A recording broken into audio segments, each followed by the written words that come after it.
everyone, welcome back to another Cowboy with Chris. Going for my face shave. I've just done my head shave and I'm going to be using, first off, straight off the bat, PAA The Cube mentholated pre-shave soap. So I'm just going to wet my face.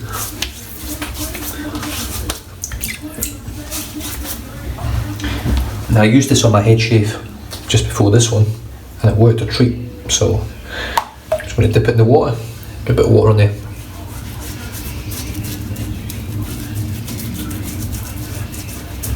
And then just rub it all over. So I've got pretty much sort of day and a half's growth. And as you can see, it's going on there quite grey because it is actually full of activated charcoal.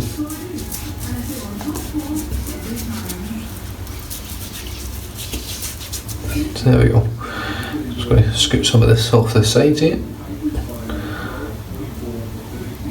And it's quite a sort of jelly consistency. I'm just going to rinse it off a little bit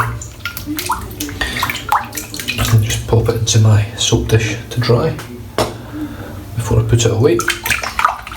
It's very, very slick.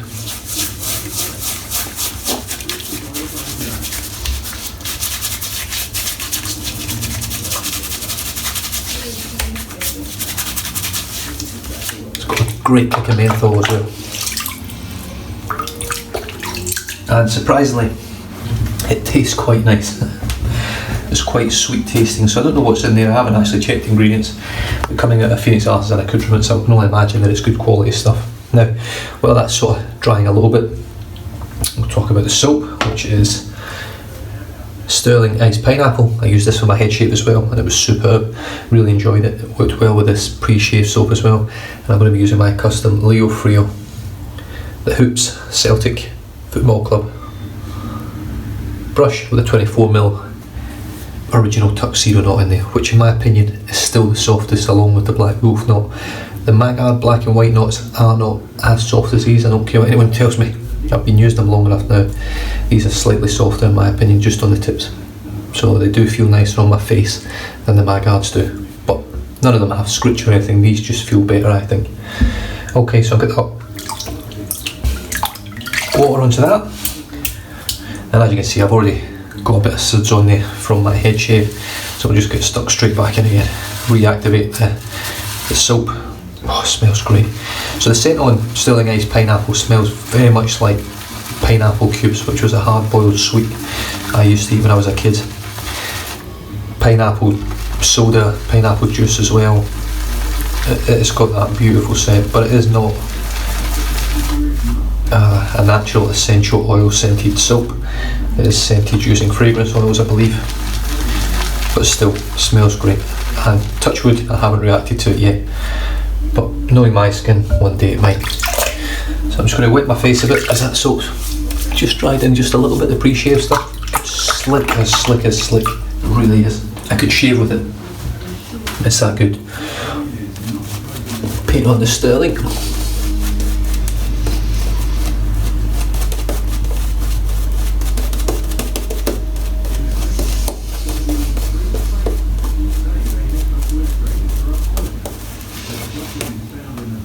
And do it with tips.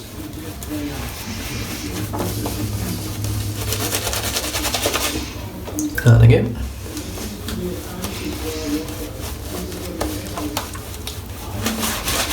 And here we go. Oh, it smells incredible.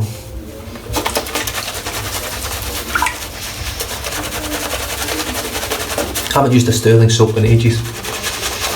And surprisingly, it's been getting very hot here and I still haven't reached for them.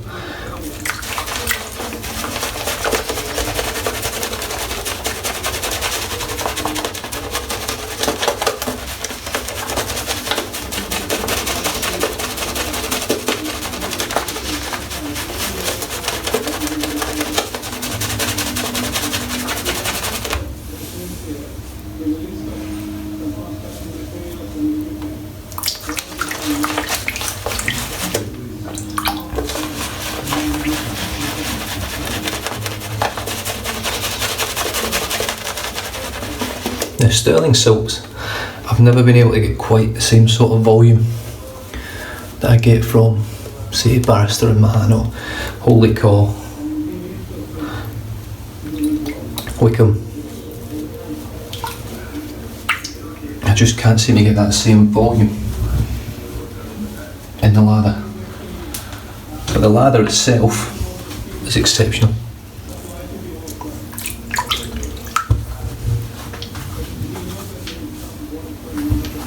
I'm really happy with that.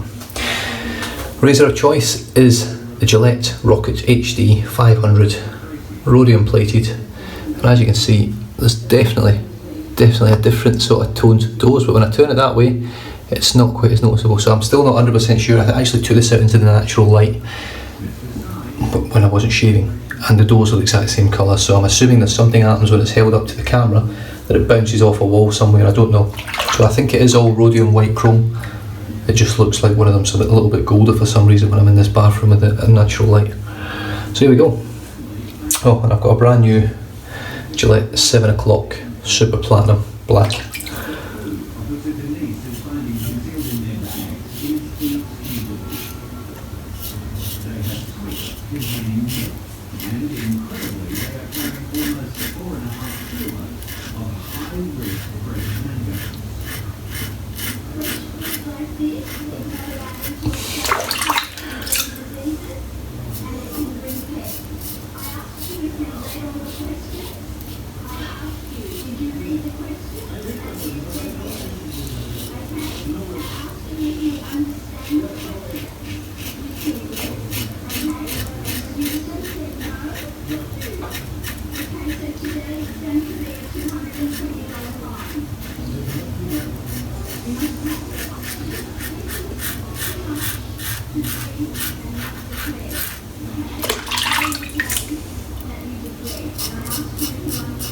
This is a beautiful razor.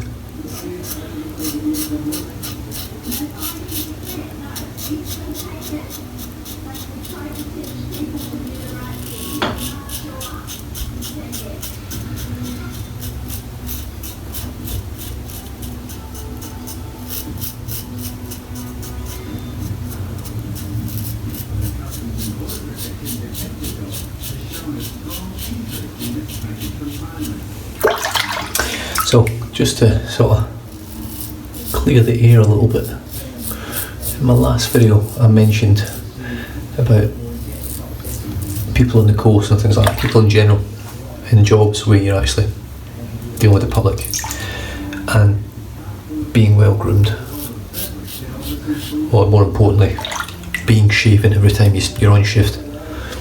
Now,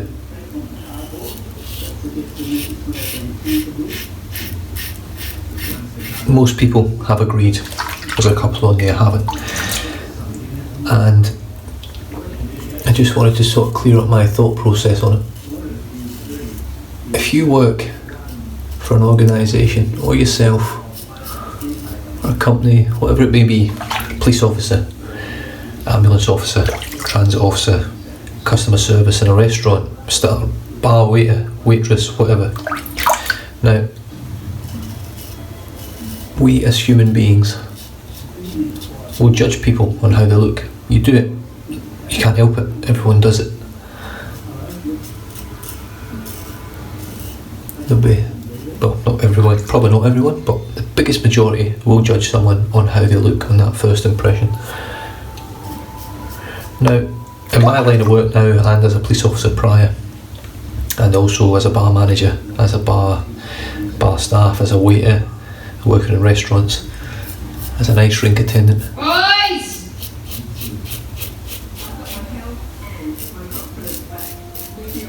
Now, most of these jobs have got pretty strict policies, procedures and guidelines, which include grooming. You must be well groomed, you have to be shaven, or if you've got a beard it has to be clean shaven, round about it the beard has to be well groomed. Your hair has to be neat and tidy.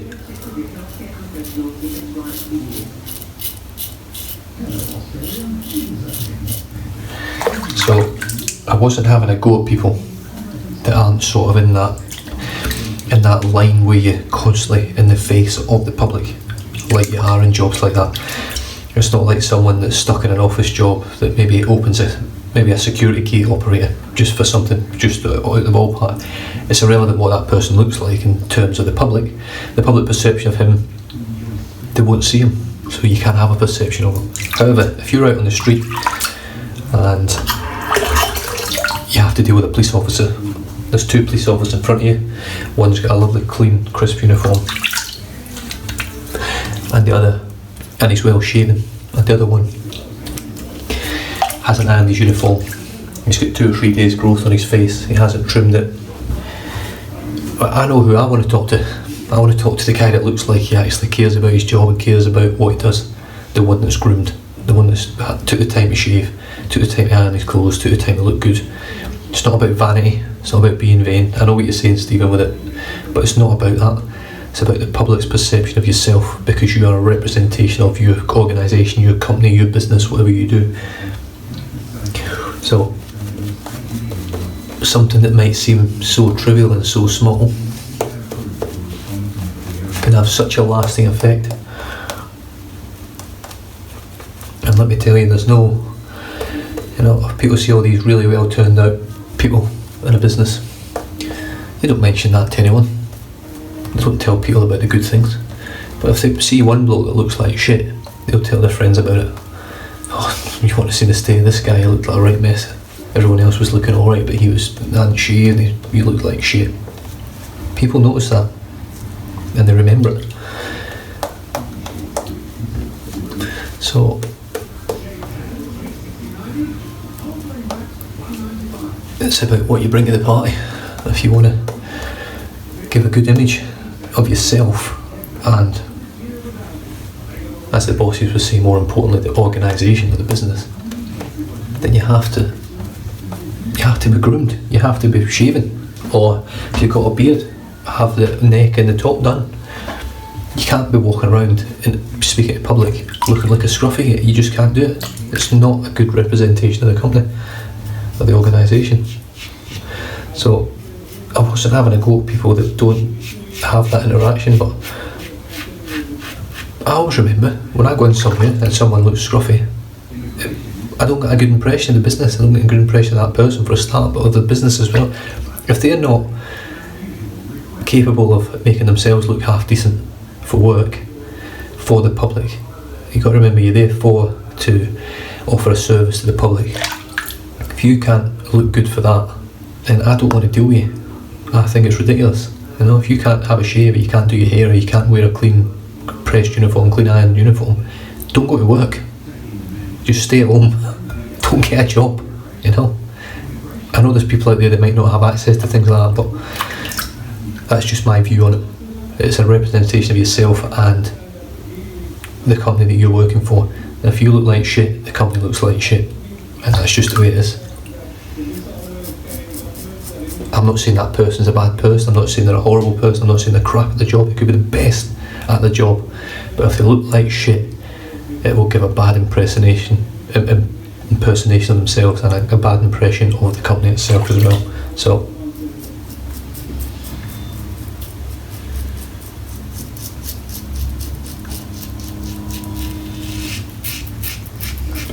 I've got lots of mates over here that I play football with that have jobs where they don't have to really look great. A lot of them are tradies, a lot of them work on building sites and things like that. They don't really give a shit, they want to go and earn their money. That's fair enough, because you're not really generally dealing with the public.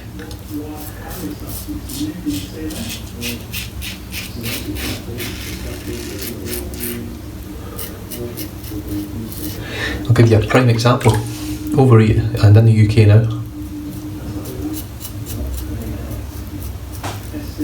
you can get your groceries delivered to your house. So someone packs the bags for you, generally the driver, I think. They pack everything up, put it in the truck, and then they come and deliver it. Now, it's happened to me once, and once only, because it's never happened again.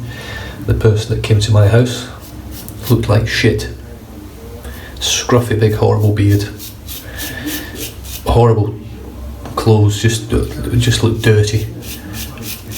Now, that to me is a poor representative, poor public public perception, you know. It didn't matter who looked at him, he was going to look like shit.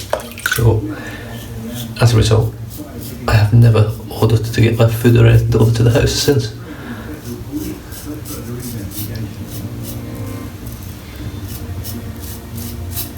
You're coming onto someone's property, a paying customer. It's no different to being in a restaurant. Just because they're delivering it to your house, you still expect high customer service, high quality. The food works, I expect. I'm paying for it. So I expect that person to at least make a slight effort to turn up for work and look like they can be arsed. You don't have to love your job, you don't even have to like your job. But when you're dealing with the public, you have to put on that facade, that face, that you do love your job and that you are willing to give everyone everything. And it starts with yourself.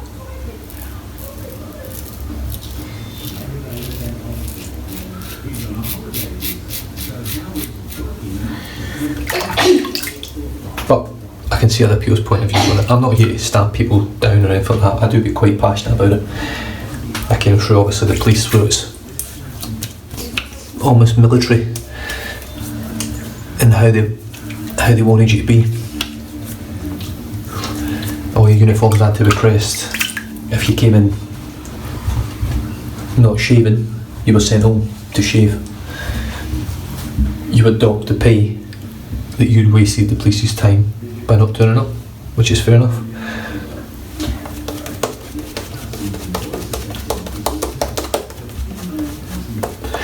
So all I'm saying is, you should be well groomed at work if you're dealing with the public.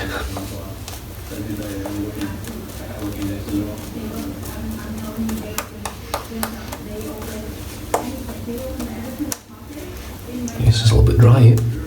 This is freezing.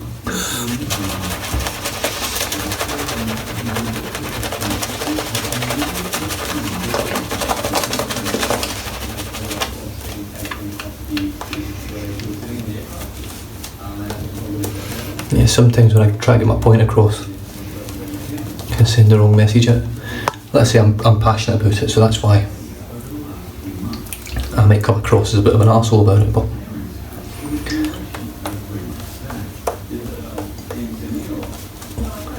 I would like to think your average person would tend to agree with that they want to be served by someone that at the very least looks after themselves so that they can look after you.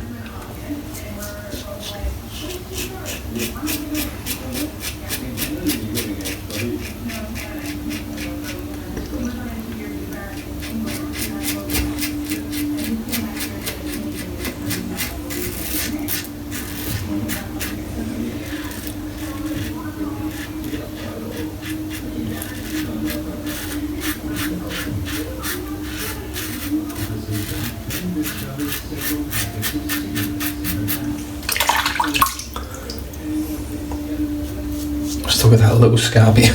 I cut my lip.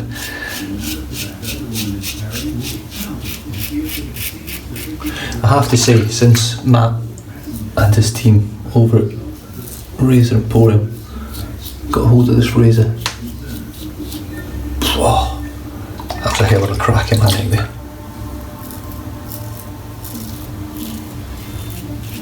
It's smoother.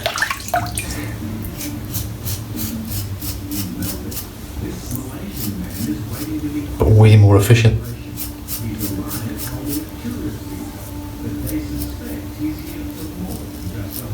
So I couldn't have asked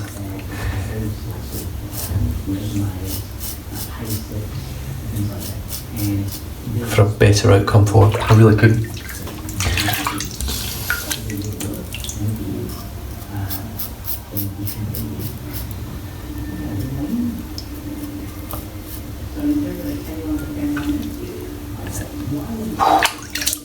What a shave. Empty this out there.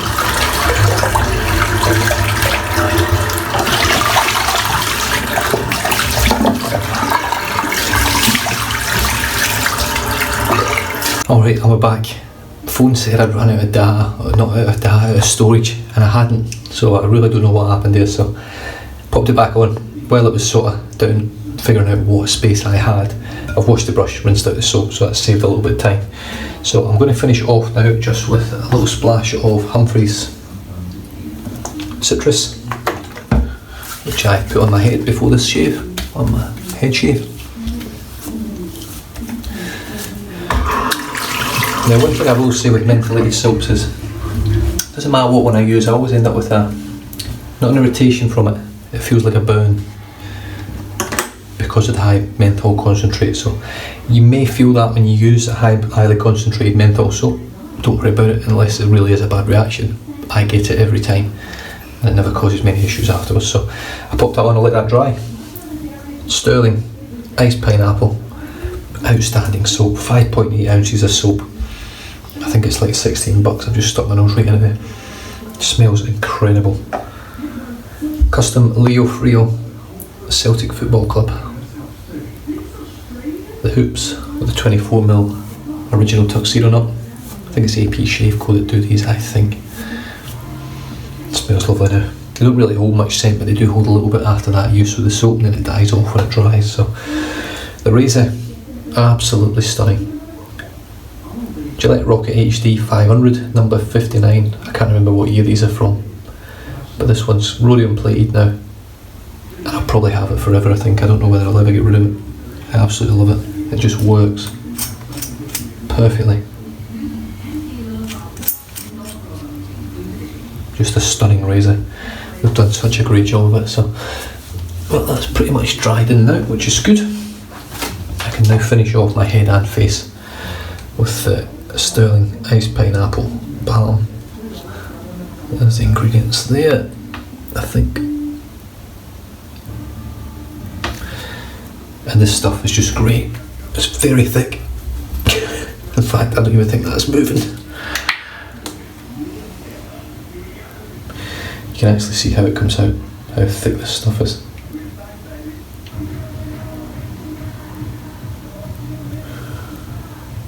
Just a wee bit more.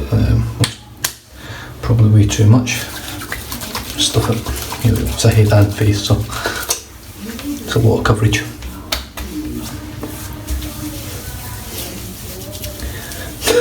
Yeah, I think that's just a bit much.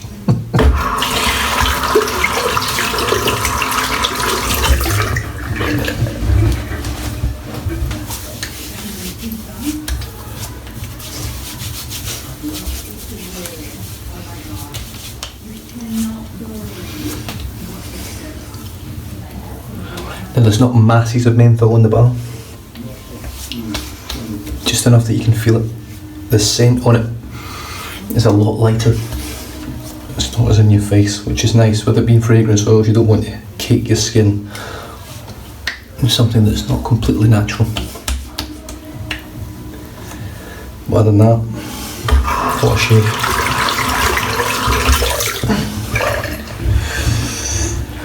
Really chuffed with that tonight. I'm finding with these daily shaves I'm getting really good results. I know the head shave is not daily, but I've daily shaved every day for the last week, and I've done just a little bit of redness down here, and this is actually a scar, like a stretch mark scar, and it runs sort of right around here, right round there. So it's not nothing I can really do with it. Sometimes it's really red, sometimes it's not, so it's part of me and it's as good as it gets, I think. So other than that, you guys stay safe, drive safe, don't drink and drive, and if you get any comments regarding anything, pop it down below. I always aim to get back to you if there's any questions down there that you want answered. So stay safe, drive safe, don't drink and drive again, and I'll catch you guys in the next video. Cheers.